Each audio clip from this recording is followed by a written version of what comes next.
नमस्कार,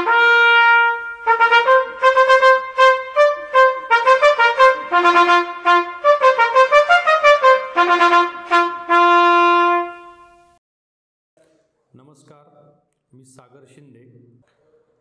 आज आपण शहरी माओवाद या विषयावरती चर्चा करणार आहोत किंवा विषय समजून घेणार आहोत।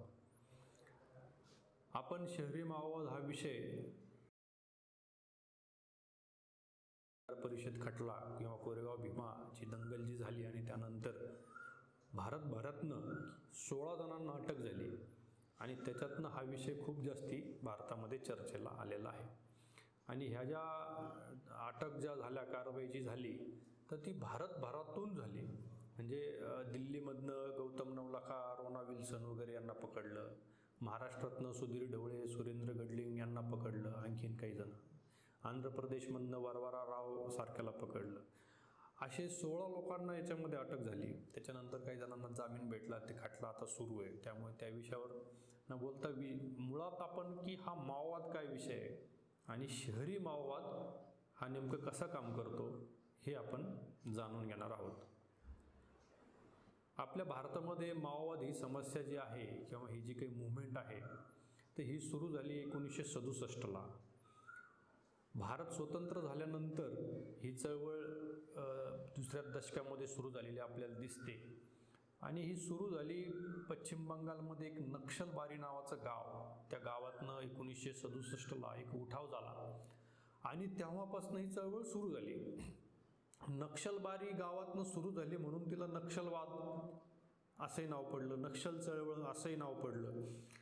परंतु त्याच्या मागचा जो विचार आहे तो मात्र माओवादाचा आहे। त्यामुळे त्याला माओइस्ट मूव्हमेंट, माओवादी चळवळ असंही म्हटलं जातं। कारण की कोणतीही जी चळवळ असते तिच्या मागे एक विचार असतो आणि ते विचाराने ती चळवळ मार्गक्रमण किंवा करत असते। त्यामुळे आपल्याला नक्षल चळवळ समजून घ्यायची असेल तर त्याचा विचार थोडासा समजून घ्यायला लागेल, त्याचं मुळं समजून घ्यायला लागतील। तर या नक्षल चळवळीची जी काही पायामुळं आहेत तर ती एका विचारसरणीमध्ये आहे आणि ती विचारसरणी म्हणजे कम्युनिस्ट विचारसरणी, ज्याला आपण मार्क्सवाद म्हणू शकतो, ज्याला साम्यवाद म्हणू शकतो। आणि ह्या मार्क्सवादी विचारसरणीच्या अनुषंगाने जगभरामध्ये अनेक लोकांनी त्याचा प्रयोग केले, त्या विचारसरणीला अनुसरून। त्याच्यामध्ये चायनामध्ये असेल, रशियामध्ये असेल, असे प्रयोग झाले। तर चीनमध्ये माओ त्से-तुंग नावाचा जो त्यांचा नेता झाला, ज्याने त्या ठिकाणी क्रांती केली आणि तो सत्तेवरती आला, अनेक लोकांचे हत्याकांड त्या ठिकाणी त्यांनी घडवले। आणि ज्या पद्धतीने त्यांनी क्रांती केली त्या पद्धती किंवा त्या विचाराला, त्या सगळ्या कार्यपद्धतीला अनुसरण करण्याचं काम भारतातल्या काही कम्युनिस्ट मंडळींनी केलं आणि त्याच्याकडनं, माओकडनं प्रेरणा घेऊन हे सगळी चळवळ त्यांनी भारतामध्ये सुरू केली। या चळवळीला जो काही विचार आहे त्याच्यामध्ये त्यांना भारतीय संविधान अस्तित्वात आलेलं असताना सुद्धा ही चळवळ सुरू झालेली आहे, हे लक्षात घ्यायला पाहिजे। भारतामध्ये लोकशाही अस्तित्वात आलेली आहे आणि असं असताना ही चळवळ सुरू झालेली आहे, हे आपण लक्षात घेतलं पाहिजे। म्हणजे मुळात ही जी काही चळवळ आहे, माओवादी चळवळ, ह्या चळवळीचा मुळात संविधानावर विश्वास नाहीये, लोकशाही व्यवस्थेवरती विश्वास नाहीये। त्यांना असं वाटतं की ही लोकशाही व्यवस्था लोकांना न्याय मिळवून देऊ शकत नाही।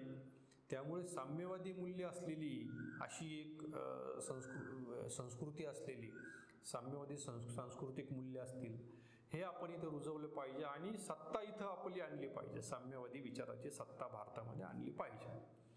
त्याच्यासाठी ते काय म्हणतात की लाल किल्ले पे लाल निशान, लाल किल्ल्यावरती लाल निशान म्हणजे कम्युनिस्ट चळवळीचा जो लाल झेंडा असतो वेळा आणि हातोड्याचा, तर तो त्या ठिकाणी फडकवायचा। म्हणजे काय तर साम्यवादी विचाराचं सरकार या ठिकाणी आणायचं, फक्त सरकार नाही तर त्या ठिकाणची विचारसरणी या भारतामध्ये रुजवायची, असा तो विचार आहे।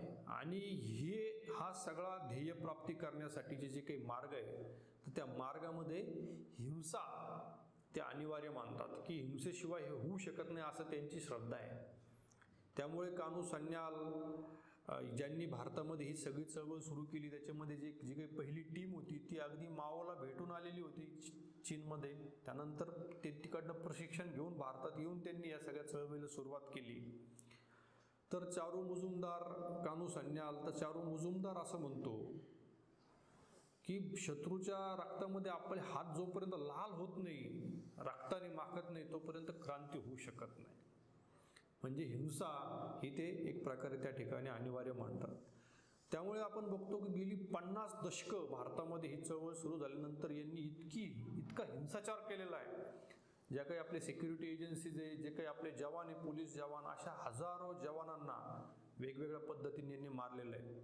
ही जी चळवळ आहे, जे नक्षल चळवळ आपण म्हणतो, ह्या चळवळीजवळ हत्यारं आहेत, बॉम्ब आहेत, अशी सगळी सशस्त्र अशी ही एक चळवळ जी भारताच्या हृदयामध्ये म्हणता येईल अशा पद्धतीने जो काही सगळा दंडकारण्य जो प्रदेश आहे, त्याच्यामध्ये अगदी छत्तीसगडचा भाग असेल, महाराष्ट्राचा भाग असेल, आंध्र प्रदेशचा भाग असेल, तर ह्या विशेषतः 3 राज्यांमध्ये ही चळवळ अजूनही त्या सगळ्या जंगलपट्ट्यामध्ये विशेष सक्रिय अजून आहे, जिवंत आहे.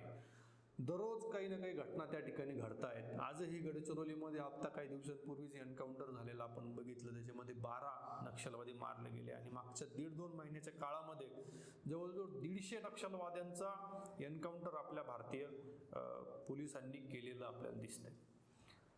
आणि हे दोन्हीकडनं पण होतं. म्हणजे नक्षलवाद्यांनी जो हिंसाचार केला त्याचा जर आपण थोडा विचार केला तर 2010च्या दरम्यान बस्तरमध्ये, छत्तीसगडमध्ये एक खूप मोठं हल्ला ह्या माओवाद्यांनी केला की ज्याच्यामध्ये 76 जवान आपले हुतात्मा झाले होते. त्यानंतर अगदी महाराष्ट्राचा आत्ताचा आपण विचार केला तर 2019 मध्ये 1 मेला कुरखेडा येथे त्यांनी रस्त्यावरती जो मेन रस्ता त्याच्यामध्ये भूसुरुंग पेरले आणि जेव्हा जवानांची गाडी तिकडून जात होती तर त्या गाडीला उडवलं. त्या गाडीचे तुकडे झाले, जवानांच्या ठिकऱ्या झाल्या, असे 16 जवान त्या ठिकाणी हुतात्मा झालेले आपल्याला दिसतात. अशा प्रकारे हिंसाचार करणं फक्त जवानांच्या संदर्भातच नाही तर जे कोणी तिथले आदिवासी बांधव आहेत, दलित बांधव आहेत, स्थानिक नागरिक आहेत, कोणी पोलिसांना काही मदत केली, अगदी पाणी पाजलं, रस्ता सांगितला, अशी जरी मदत केली तरी सुद्धा त्याला पोलिसांचा खबऱ्या ठरवलं जातं आणि त्याला मारलं जातं. अशी पितृदुर्गे नावाचा एक सरपंच, त्याचं नाव सांगता येईल आपल्याला, की जो गावामध्ये विकासाचं काम करत होता, भारतीय लोकशाहीवरती विश्वास ठेवून त्या ठिकाणी काम करत होता, सरकार दरबारी प्रश्न मांडत होता, गावामध्ये विकास आणत होता, परंतु हे माओवाद्यांना रुचलं नाही आणि त्यांनी त्या पितृदुर्गेची हत्या केली.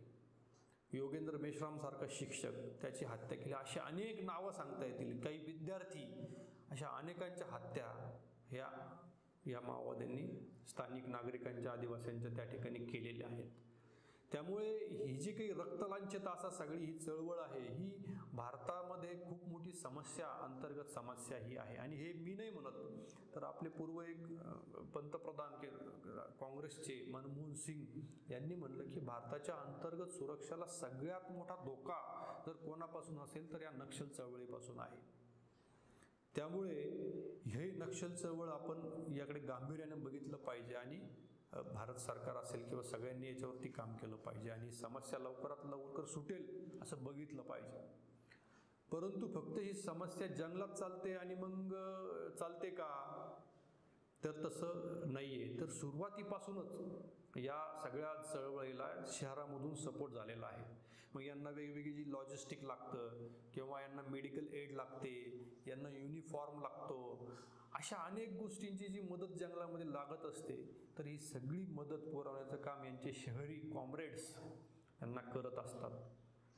परंतु ह्या सगळ्या चळवळीच्या इतिहासामध्ये जे वेगवेगळे जे ग्रुप होते यांचे, त्याचे माओइस्ट कम्युनिस्ट सेंटर नावाचा एक ग्रुप होता, पीपल्स वार ग्रुप नावाचा एक ग्रुप होता.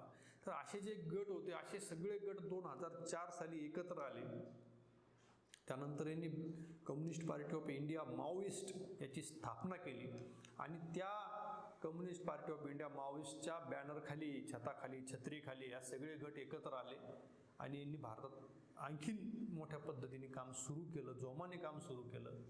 आणि त्यांनी 2007 साली एक डॉक्युमेंट प्रसिद्ध केलं. त्या डॉक्युमेंटचं नाव आहे की Indian revolution tactics and strategy and tactics of Indian revolution नावाचं ते डॉक्युमेंट आहे. आणि त्या डॉक्युमेंटमध्ये एक प्रकरणच आहे की शहरी भागामध्ये काम कसं करायचं, शहरी काम के बारे में. आणि मग ते म्हणतात त्या डॉक्युमेंटमध्ये की शहरी भागामध्ये काम करताना ज्या काही त्याच्यामध्ये ते 3-4 गट, सामाजिक गट सांगतात. त्याच्यामध्ये अल्पसंख्याक, दलित, आदिवासी, महिला हे 4 गट आपल्यासाठी खूप महत्त्वपूर्ण आहे. ह्या लोकांमध्ये घुसून आपण जन आंदोलन उभं केलं पाहिजे असं ते म्हणतात. त्यानंतर जे काही जन आंदोलन काही संघटना काम करतात या सगळ्या विषयामध्ये, अशा संघटनांमध्ये घुसून त्यांना आपण आपल्याकडे घेतलं पाहिजे, अशा पद्धतीची स्ट्रॅटजी त्या ठिकाणी ते मांडताना दिसतात. आणि त्या स्ट्रॅटजीनुसार, त्या धोरणानुसार शहरी भागामध्ये या माओवाद्यांचं काम चालतं. आणि अनेक मग त्याच्यामध्ये त्यांनी एक असं केलंय की जशी जंगलामध्ये जी असते ती डायरेक्ट आर्मी, त्यांचा पॉलिट ब्युरो असतो एक, आणि शहरी भागामध्ये काम करणारे जे आहेत तर त्या फ्रंट ऑर्गनायझेशन. तर ह्या सगळ्यांचं मिळून एक युनायटेड संयुक्त मंच त्यांचं तयार होतं. आणि या फ्रंट ऑर्गनायझेशन ज्या असतात त्या मग सिव्हिल सोसायटीमध्ये किंवा अन्य शहरी भागामध्ये काम करताना दिसतात. मग शहरी भागामध्ये हे काय काम करतात, कसं काम करतात, त्यांचं धोरण कसं असतं. आता मुळात हे बॅन पार्टी आहे, म्हणजे communist party of India Maoist ही बंदी असलेली संघटना आहे. बंदी असलेली संघटना जी सरकारने बंदी घातलेली, याचा अर्थ ती एक प्रकारची बेकायदेशीर संघटना आहे, एक प्रकारची भारताची शत्रू संघटना त्याला आपण म्हणू शकतो, अशी संघटना आहे. मग अशा संघटनेला जे मदत करतात किंवा त्या संघटनेच्या धोरणानुसार शहरी भागामध्ये काम करतात तर त्यांना आपण शहरी माओवादी म्हणतो. मग त्या फ्रंट संघटना असतील, ते वेगवेगळे लोक असतील, काही प्राध्यापक असतील, वकील असतील, ह्युमन राईट्स ॲक्टिव्हिस्ट म्हणून घेणारे असतील, असे चांगली गोंडस नावं ते घेतात. कारण काय की बॅन पार्टीचं नाव घेऊन काम कसं करणार तो. मुळात हे गोपनीय काम एक प्रकारे ते करत असतात. त्यामुळे हे वेगवेगळ्या अतिशय चांगल्या नावांनी संघटना सुरू करतात, कामं सुरू करतात आणि विचार मात्र माओचे मांडतात. विचार माओचे मांडतात. त्यानंतर नक्षल चळवळीला जे अपेक्षित आहे की बाबा इथली जी लोकशाही ही खिळखिळी आपण केली पाहिजे, हिला उद्ध्वस्त केलं पाहिजे, मग त्यासाठी जे जे काही करता येईल ते करायचं. मग न्यायव्यवस्थेवरचा लोकांचा विश्वास उडेल, एक प्रकारचे सगळ्या जी काही लोकशाही व्यवस्था आहे, सिस्टीम आहे, तिच्याविषयी लोकांमध्ये अविश्वास निर्माण होईल समाजामध्ये. अशा पद्धतीचे कार्यक्रम, उपक्रम, आंदोलनं असे सातत्याने करत राहायचे, त्या पद्धतीचं साहित्य निर्मिती करायची, त्या पद्धतीचे मास मीडिया चालवायचा, अशा अनेक प्रकारे हे लोक समाजामध्ये सक्रिय असतात. आता याचे जर काही उदाहरणं आपण बघितले तर त्याच्यामध्ये महाराष्ट्रामधलं एक उदाहरण आपल्याला घेता येईल की कबीर कला मंच. कबीर कला मंच असेल, त्यासोबत आणखीन रिपब्लिकन पॅन्थर्स जाती अंताची चळवळ नावाची एक संघटना आहे. आणि या दोन्ही संघटनांचा जो कोणी मास्टर माइंड आहे तर तो आहे सुधीर ढवळे. आता या सुधीर ढवळेला काँग्रेस राष्ट्रवादीचं सरकार असतानाही अटक झाली होती, जेल झाली होती. त्यानंतर तो पुन्हा बाहेर आला. बाहेर आल्यानंतर तिने पुन्हा काम सुरू केलं. आणि आपण जी एल्गार परिषद केसचा मी सुरुवातीला उल्लेख केला की जी शनिवार वाड्यावरती एल्गार परिषद कोरेगाव भीमाच्या निमित्ताने आयोजित केली होती, ती एल्गार परिषद आयोजित केली होती सुधीर ढवळे याने. त्या एल्गार परिषदेचा मास्टर माइंड सुद्धा सुधीर ढवळे. सुधीर ढवळे हा डायरेक्ट कम्युनिस्ट पार्टी, जी बॅन पार्टी, माओवादी चळवळ, नक्षल मुवमेंट याच्याशी लिंक असलेला हा नेता त्यांचा शहरी भागामध्ये काम करतो. सुधीर ढवळेंनी चारो मुजुमदारचं चरित्र लिहिलंय, छोटंसं पुस्तिका लिहिली. आणि त्या चारो मुजुमदार त्या पुस्तिकेवरती, त्याच्या फ्रंट पेजवरती त्याने माओचं एक विधान त्याच्यावरती दिलेलं आहे, कोट्स त्याच्यावरती घेतलेलं आहे. आणि त्याच्यामध्ये तो म्हणतो की माओ त्याच्यामध्ये म्हणतो की हिंसा झाली पाहिजे, क्रांती झाली पाहिजे, अशा पद्धतीचे ते कोट्स आहे. त्या पुस्तिकेमध्ये तो सगळ्या माओवादी चळवळीचं एक प्रकारे समर्थन करतो, उदो करतो, ही चळवळ कशी चांगली आहे, गरिबांसाठी आहे वगैरे वगैरे म्हणतो. आणि ह्या चळवळीमध्ये अनेक जण आतापर्यंत शहीद झाले म्हणतो आणि ह्या वाटेवर आपण चाललं पाहिजे असंही तो शेवटी म्हणतो. म्हणजे खुलेआम पुस्तक लिहून या चळवळीचं समर्थन हा करणारा हा सुधीर ढवळे. सुधीर ढवळे विद्रोही नावाचं एक मासिक किंवा एक विशेषांक रेग्युलरली सुद्धा चालवायचा. त्याचं मोठं संपादक मंडळ, त्यामध्ये विविध लेख, सगळे जहाल किंवा रॅडिकल म्हणता येईल अशा पद्धतीचं साहित्य यांनी अनेक वेळोवेळी निर्माण केलेलं आपल्याला दिसतं. तर या सुधीर ढवळे कसं काम करायचं, आता मुंबईमध्ये एका भागामध्ये राहून महाराष्ट्रभर काम करणं, 2016 यांनी एक कार्यक्रम केला. आता काय कार्यक्रम केला मी तुम्हाला सांगतो. 2015 श्रीधर श्रीनिवासन नावाचा एक माओवादी की जो सेंट्रल कमिटीचा सदस्य आहे, तो जेलमध्ये होता. जेलमध्ये सुटून आल्यानंतर त्याला हार्ट अटॅक आला आणि त्या हार्ट अटॅकमध्ये तो गेला 2015. तर गेल्यानंतर 1 वर्ष त्याला पूर्ण झालं, तर त्याच्या स्मृती प्रित्यर्थ यांनी एक कार्यक्रम आयोजित केला मुंबईमध्ये प्रभादेवी भागामध्ये. आणि एका हॉलमध्ये रिमेंबरिंग श्रीधर श्रीनिवासन अशा पद्धतीचा एक कार्यक्रम, त्याच्यामध्ये त्या श्रीधर श्रीनिवासनवरती एक पुस्तिका, त्याच्यामध्ये अनेकांचे लेख लिहिलेले, आणि हा कसा श्रीधर श्रीनिवासन एक प्रकारचे हिरो होता अशा पद्धतीने उदात्तीकरण करणारी पुस्तिका. त्या कार्यक्रमामध्ये एक वेणुगोपालन नावाचा तोही माओवादी विचाराचा दक्षिणेतला, त्याला बोलवलं व्याख्यान द्यायला. आणि व्याख्यानाचा विषय काय की आजच्या परिस्थितीमध्ये चायनामध्ये जी सांस्कृतिक क्रांती झाली त्याचं महत्त्व काय आजच्या भारताच्या परिस्थितीमध्ये, आणि त्याच्यावरती त्याचं व्याख्यान त्या ठिकाणी झालं. त्यानंतर त्या ठिकाणी जलसा झाला, गीतं झाली, क्रांतीची गीतं.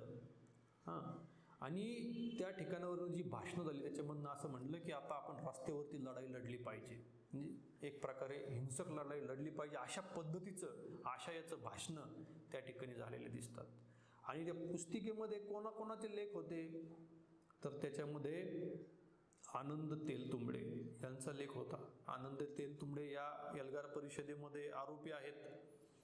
आनंद तेलतुंबडे मोठे लेखक आहेत, अनेक पुस्तकं त्यांनी लिहिलेली आहेत. पण आपल्याला माहिती की ते साम्यवादी विचाराचे आहेत. आणि इव्हन साम्यवादीच नाही तर माओवादी विचाराचा सुद्धा पगडा त्यांच्यावर आपल्याला दिसतो. कारण त्यांचं जर लिखाण आपण जर बघितलं तर त्यातून आपल्याला ते जाणवतं. बाकी त्यांचे कनेक्शन ते पोलिसांचं काम आहे शोधणं वगैरे, ते शोधतील पुरावे.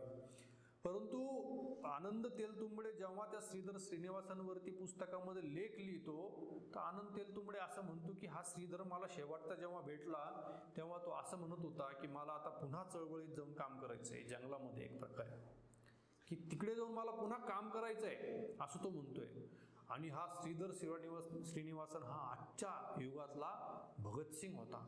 म्हणजे माओवाद्याची तुलना भगतसिंगांशी, आपल्या राष्ट्रपुरुषांशी अशा पद्धतीने त्या ठिकाणी केलेली दिसते. आज आपण भारत सरकार, डॉक्टर बाबासाहेब आंबेडकर यांनी आपल्याला राज्यघटना दिली, लोकशाहीचा मार्ग सांगितला, आपले सगळे प्रश्नांचे उत्तर आपण या संविधानाच्या चौकटीत शोधली पाहिजे, कायदेशीरपणे आपण लढा दिला पाहिजे, हे सगळं तत्वज्ञान डॉक्टर आंबेडकरांनी सांगितलं. परंतु हा आनंद तेलतुंबडे मात्र चुकीच्या पद्धतीने किंवा वेगळ्याच पद्धतीने त्याचा विचार मांडताना त्या ठिकाणी दिसतो. आणखीनही अनेक त्यांच्यावाल्या विचारांसंदर्भात बोलता येईल. परंतु सुधीर ढवळे यांनी तो कार्यक्रम त्या ठिकाणी आयोजित केला. त्या कार्यक्रमाच्या बातम्या सुद्धा पेपरला आलेल्या आहेत. म्हणजे एका माओवाद्याचं खुलेआम तुम्ही स्मृती दिनानिमित्त कार्यक्रम करतात आणि माओवादी विचारसरणीचा एक प्रकारे उदात्तीकरण करण्याचं काम तुम्ही करतात. एवढं करून तुम्ही थांबत नाही. सुधीर ढवळे काय करतो आणखीन, तर महाराष्ट्रामध्ये कुठे काही घटना घडली जातीय अत्याचाराची, महाराष्ट्रामध्ये आपल्याला माहिती गावांमध्ये अजूनही जातीयता, भेदभाव या गोष्टी नाकारत नाही आपण आहे. आणि कुठेतरी अशा भेदभावाच्या किंवा जातीय मानसिकतेतून जर अन्याय अत्याचार झाले तर त्या ठिकाणी न्याय मिळाला पाहिजे, त्या भूमिकेतनं काम केलं पाहिजेच. परंतु सुधीर ढवळेंची टीम जी आहे तर ते काय करतात की अशा घटनांचं भांडवल करायचं, मग त्या ठिकाणी जाऊन फॅक्ट फाइंडिंग करायची, अतिशय जहाल विचार मांडायचे, आता आपण मुठी आवळल्या पाहिजे, आता आपण लढलं पाहिजे, आपल्याला हातात शस्त्र आली पाहिजे, तसं आपल्याला न्याय मिळा, अशा पद्धतीचं जहाल विचार मांडणं. म्हणजे शहरी माओवाद्यांची स्ट्रॅटेजी काय की समाजामध्ये व्यवस्थेच्या विरोधामध्ये असंतोष निर्माण करणं, प्रत्यक्ष समाजाला एकदम जहाल बनवणं, एकदम रॅडिकल बनवणं, की जो व्यवस्थेच्या सुद्धा विरोधामध्ये उद्या काही कृती किंवा त्यांच्या विरोधामध्ये काम करायला तयार होईल, अशा पद्धतीची मानसिकता, माइंडसेट बनवण्याचं काम शहरी माओवादी सातत्याने करताना आपल्याला दिसतात. आणि मग त्यातनं अशा घटना, वेगवेगळे कार्यक्रम, फॅक्ट फाइंडिंग करणं, ते रिपोर्ट तयार करणं, त्याचे व्हिडिओ करणं, आणि या सगळ्यांच्या माध्यमातून एक रॅडिकल विचारसरणी ही तिचा सातत्याने प्रचार करणं. म्हणजे एल्गार परिषदेमध्ये सुधीर ढवळे जेव्हा उठला आणि ते इंट्रोडक्शन करायला लागला तेव्हा सुधीर ढवळेंनी काय केलं की बर्थोल बख्त नावाच्या एका कवीची कविता त्यांनी म्हटली 4 ओळीची. त्याच्यामध्ये तो असं म्हणाला कि अगर जुल्म हो तो बगावत होनी चाहिए, अगर जुल्म हो तो बगावत होनी चाहिए और अगर बगावत ना हो तो बेहतर है कि रात ढलने से पहले ये शहर जलकर राख हो जाए. म्हणजे शहर जळून राख झालं पाहिजे असं तो म्हणतोय. म्हणजे सरळ सरळ एक हिंसक अशा पद्धतीचं विचार मांडताना हा सुधीर ढवळे आपल्याला दिसतो, मांडताना दिसतो, लिहिताना दिसतो, कृती कार्यक्रम करताना सुद्धा दिसतो. ह्या एल्गार परिषदेनंतर जेव्हा तिथले एक जॉईंट CP होते त्यांनी त्या ठिकाणी पत्रकार परिषद घेऊन त्यांनी सांगितलं की नंतर की आम्ही छाती ठोकपणे सांगतो की ह्या एल्गार परिषदेला माओवादी चळवळीने फंडिंग केलेलं आहे. आणि मग ते सगळे त्यांच्यावरती धाडी पडल्या, इलेक्ट्रॉनिक पुरावे जप्त झाले आणि ती सगळा खटला सुरू आहे. परंतु हे काम कशा पद्धतीने करतात ते आपण या ठिकाणी लक्षात घेतलं पाहिजे. या सुधीर ढवळेंनी एक कार्यक्रम त्यांचा केला होता अंमळनेरला, जळगावमध्ये. आणि त्या ठिकाणी कार्यक्रम केला. त्या कार्यक्रमाची थीम होती रॅडिकल आंबेडकर. रॅडिकल म्हणजे डॉक्टर आंबेडकरांना रॅडिकल आंबेडकर, म्हणजे यांना डॉक्टर आंबेडकर कसे पाहिजे त्यांच्या सोयीनुसार. समजलं का? भारतीय महापुरुष जे आहेत, छत्रपती शिवाजी महाराज असतील, डॉक्टर आंबेडकर असतील, राजर्षी शाहू महाराज, महात्मा फुले, ह्या सगळ्या महापुरुषांचा एक प्रकारे वापर ह्या चळवळीने केलेला आपल्याला दिसतो. म्हणजे यांचे नाव घ्यायचे, फोटो यांचे ठेवायचे, पण कार्यक्रमाचे विचार मात्र एकदम जहाल विचार मांडायचे, एकदम माओवादी विचारसरणीचे विचार मांडायचे.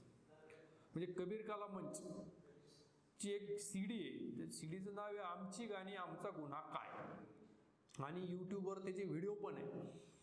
त्या व्हिडिओमध्ये ते शाहीरांची नावं घेतात. सुरुवातीला ती आरोळी देतात ना तशी, की शाहीर अमर शेख, शाहीर लोकशाहीर अण्णाभाऊ साठे, विठ्ठल उमाप वगैरे असे, शाहू फुले, आंबेडकर, छत्रपती शिवाजी महाराज, या सगळ्यांची नावं घेतात आणि शेवटी म्हणतात मार्क्स लेनिन माओ. तर मार्क्स लेनिन माओ असं नाव घेण्याचं काय संबंध? परंतु त्यांची विचारसरणीच माओची आहे आणि त्यासोबत ह्या महापुरुषांना त्या लाईनमध्ये नावांमध्ये बसवणं हे सुद्धा खूप मोठं चुकीचं आहे. पण त्यांची स्ट्रॅटेजी आहे, हे त्यांना ते करायचंच आहे. त्यांना महापुरुषांची नावं घेऊन हळू माओ घुसवायचा आहे.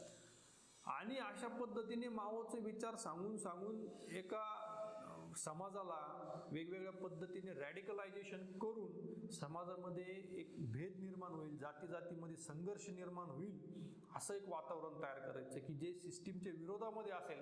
कोणाचीही सिस्टीम असू दे, ते काही भाजपचं सरकार असेल असं तेव्हाच करतील असं नाही. सुधीर ढवळेचं एक भाषण इकडेच छत्रपती संभाजीनगरला झालं होतं. त्यामध्ये तो म्हणतो यार काँग्रेस राष्ट्रवादीने आम्हाला नक्षलवादी ठरवलं, असं त्या भाषणात म्हणतोय तो. आणि त्यांच्या विरोधात सुद्धा भूमिका घेतात. म्हणजे हे सरकारमध्ये जे कोणी असतील त्यांच्या विरोधात माओवादी चळवळ भूमिका घेतं. आणि त्यामुळे ह्या माओवादी चळवळीला आतापर्यंत काँग्रेसनी सुद्धा माओवादी चळवळीवर काम केलं, त्यांनीही त्याला टॅकल केलंय. भाजपचं सरकार आज आहे तेही टॅकल करते. फक्त टॅकल करण्याचे इच्छा किंवा शक्ती जी म्हणतो आपण त्याच्यामध्ये काही फरक असेल आणि तो आहे. परंतु ही शहरी भागामध्ये काम करण्याची जी पद्धत आहे तर ती आपण समजून घेतोय. तर अशा पद्धतीने कार्यक्रम करणं आणि त्या कार्यक्रमातून जहाल विचार मांडणं, वेगवेगळ्या अन्याय अत्याचाराच्या घटना घडल्या त्याच्यामध्ये जाणं आणि त्या ठिकाणी फॅक्ट फाइंडिंग करून त्या ठिकाणी त्याला आणखीन तेल ओतण्याचं काम करणं. भारत सरकार विरोधामध्ये काही आंदोलनं सुरू झाली, दिल्लीमध्ये झाली सुरू, समजा आता शेतकरी आंदोलन झालं, तर अशा आंदोलनात सुद्धा हे मंडळी घुसतात, लगेच डफ घेऊन त्या ठिकाणी लगेच गाणे सुरू करतात. म्हणजे ते मागे शेतकरी आंदोलन झालं तर किरकी बॉर्डरवरती असे पोस्टर धरले लोकांनी की हे यांना सोडा, हे कोरेगाव भीमा एल्गार परिषद खटल्यामध्ये जे अटक झाली त्यांना सोडा. आता शेतकरी आंदोलनाचा आणि यांना सोडण्याच्या मागणीचा काही संबंध आहे का? परंतु असे सगळे एलिमेंट्स त्या ठिकाणी आपल्याला त्या ठिकाणी काम करताना दिसतात. त्यामुळे अशा काही ज्या मुवमेंट सुरू होतात ज्या सरकारच्या विरोधात जाणाऱ्या, अशा सगळ्या चळवळींना किंवा आंदोलनांना बळ देण्याचं काम हे माओवादी शहरी भागातले सगळे करत असतात. अशा पद्धतीने ह्या सगळ्या सुधीर ढवळेने महाराष्ट्रामध्ये ही चळवळ फ्रंट संघटनांची, माओवादी विचारांची ही खूप मोठ्या प्रमाणात राबवली. कबीर कला मंच असेल, देशभक्ती युवा मंच असेल, आणखीन समता कला मंच असेल, अशा वेगवेगळ्या अनेक नावांनी त्या ठिकाणी हे काम करतात. बरं, यांच्या फ्रंट संघटना या बऱ्याचदा जास्तीत जास्त फ्रंट संघटना या रजिस्टर नसतात. एखादी संघटनेवर पोलिसांचा ससेमिरा आला की लगेच संघटनेचं नाव बदलायचं, दुसरं नाव घ्यायचं. अशा पद्धतीने काम करताना आपल्याला दिसतात. आणि मग अशी सगळी माती भडकवून मग कुठंतरी कोरेगाव भीमासारखी दंगल आपल्याला झालेली दिसते, की ज्याच्या अगोदरची सगळी वातावरण निर्मिती ह्या माओवादी चळवळीने केलेली आपल्याला दिसते. महाराष्ट्रभर यांनी त्या ठिकाणी त्या सगळ्या एल्गार परिषदेसाठी आणि त्याचा कंटेंट जर आपण बघितला तर अतिशय जहाल कंटेंट त्यांनी त्या ठिकाणी पसरवला. म्हणजे त्यांची गीतं काय होते किंवा त्यांचं जे पॉम्पलेट होतं, त्या पॉम्पलेटवरती त्यांचं हेडलाईन काय होतं की कोरेगाव भीमाने दिलाय धडा आणि नवी पेशवाई मसनात गाडा. नवी पेशवाई म्हणजे काय गाडायचं नेमकं, तर आता जे सरकार आहे त्याला गाडायचं. म्हणजे सरकार कसं आलं तर लोकशाही पद्धतीने आलं, निवडणूक करून आलंय. मग तुम्ही सरकार गाडताय म्हणजे काय गाडताय, तर लोकशाहीच गाडतायत ना. म्हणजे माओची जी विचारसरणी आहे तर तीच त्यांना सांगायची, परंतु लोकशाहीचं नाव नाही घ्यायचं तर पेशवाईचं नाव घ्यायचं. अशा पद्धतीने दिशाभूल करून समाजाला रॅडिकल बनवणं, सिस्टीमच्या विरोधी बनवणं, अराष्ट्रीय बनवणं, अशा पद्धतीचं काम यांनी केलं. आणि अतिशय जहाल गाणी त्या ठिकाणी म्हटली गेली. उडवा ठिकऱ्या राई राईर, गाळून टाका पेशवाईर. म्हणजे उडवा ठिकऱ्या राय, कोणाच्या ठिकऱ्या उडवायच्या. आणि त्यांचं ते पत्रक जे होतं त्याच्यामध्ये ते म्हणजे नवी पेशवाई म्हणजे कोण, तर अशा सगळ्या संघटनांची नावं, विश्व हिंदू परिषद, RSS, मनसे वगैरे पक्षांची सुद्धा नावं, भाजपचं, अशी सगळी नावं ते घेतात. आणि ATS, CBI, रॉ यांचं सुद्धा नाव घेतात.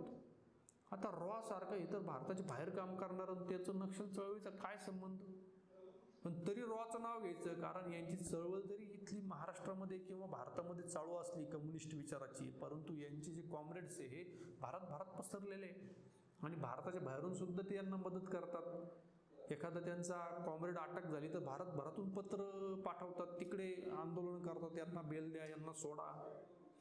त्यामुळे हे रॉला सुद्धा त्या ठिकाणी नवी पेशवाई म्हणतात. जी की संविधानिक संस्था आहे, ATS असेल, रॉ असेल, यांना सुद्धा लक्ष करण्याचं काम त्या ठिकाणी करतात. अशा पद्धतीने इतकं जर जहाल तुम्ही विष लोकांमध्ये डोक्यामध्ये पसरवत असाल तर मग दंगल व्हायला वेळ किती लागतो. आणि त्याचाच परिणाम म्हणून कोरेगाव भीमाची दंगल आपल्याला झालेली दिसते. या विषयामध्ये मी स्वतः आणि आमचे संघटना विवेक विचार मंच आम्ही या विषयात फॅक्ट फाइंडिंग केलं. एक 86 पानाचा रिपोर्ट आम्ही त्या ठिकाणी दिला आहे की कशा पद्धतीने यांनी हे सगळं घडून आणलं. आणि त्यानंतर ही सगळी एल्गार परिषद केस सुद्धा त्यामध्ये चाललेली आहे. तर अशा अनेक विषय आणि अनेक संघटना याच्यामध्ये जे काम करतात यांची मोडस ऑपरेंटी आपण समजून घेतली पाहिजे. मला असं वाटतं की आज आपण इथे थांबू सुधीर ढवळेच्या उदाहरणाजवळ. त्याच्यानंतर आपण कबीर कला मंच असेल, देशभक्ती युवा मंच असेल, अन्य वेगवेगळे जी मंडळी असतील, ही कशा पद्धतीने यांनी काम केलं शहरी भागामध्ये माओवादी विचाराचं, तर ते आपण पुढच्या भागामध्ये बघूया. धन्यवाद.